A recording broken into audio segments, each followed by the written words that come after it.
And so the saga continues. In my last video, I had summoned up all of my determination to finish the kitchen counter because there were trips I was ready to take on, and I wanted to do them with a kitchen.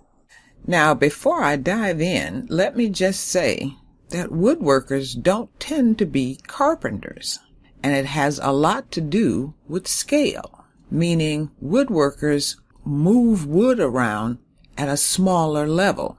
So this is uncharted territory for me. Now that we've gotten that out of the way, here is the plan. The kitchen counter would be 43 inches long and 28 inches high. It made sense to lay it all out so I could keep it straight in my head, because there are a lot of moving parts, as you'll see. The next step was to see how the frame fit into the van, and it was here I discovered that the 28 inches was now 30 inches high, but I could live with that. And now to put on the middle and back braces. And notice the back brace is higher because of the hump in the wall. So far, so good. I'd gotten some free tongue and groove cedar from my woodworking group, and this worked perfect for the sides. And now the kitchen counter was beginning to take shape. But now comes the dreaded cabinet drawer.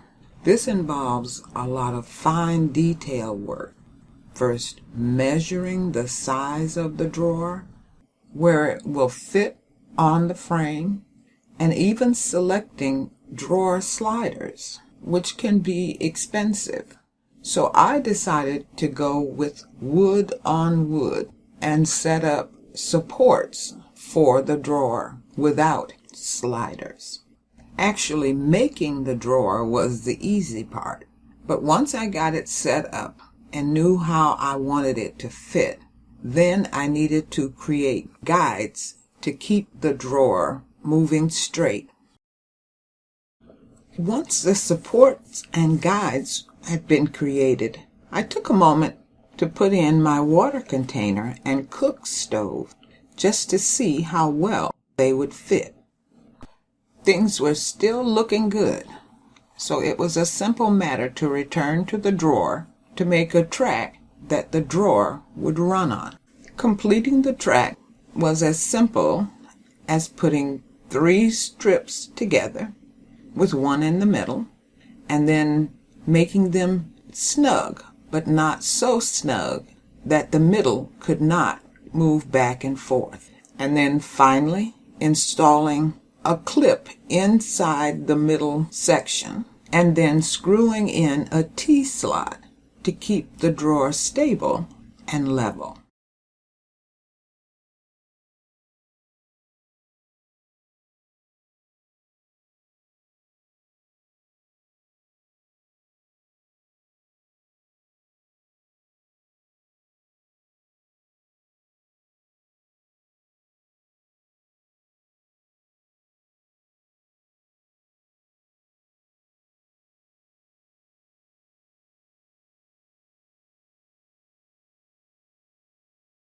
By now, I had that wonderful feeling of knowing I was close to the end as I began to put on the face frame for the counter.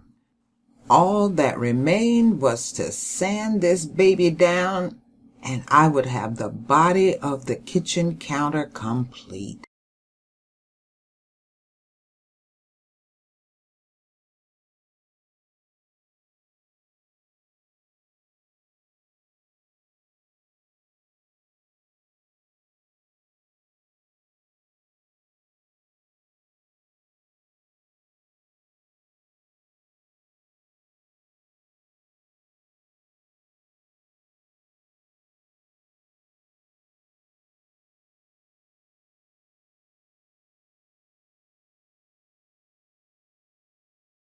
To give it a more finished look, I even rounded the corners on the edges and put on a side plate. I know it's not perfect, but I'm pretty proud of myself. Tell me what you think of my little creation, because I'm getting ready to ride as soon as I paint the face frame and put on the doors. And yes, I'm going to put something temporary until I'm able to create the actual countertop. But the hard work has now been done.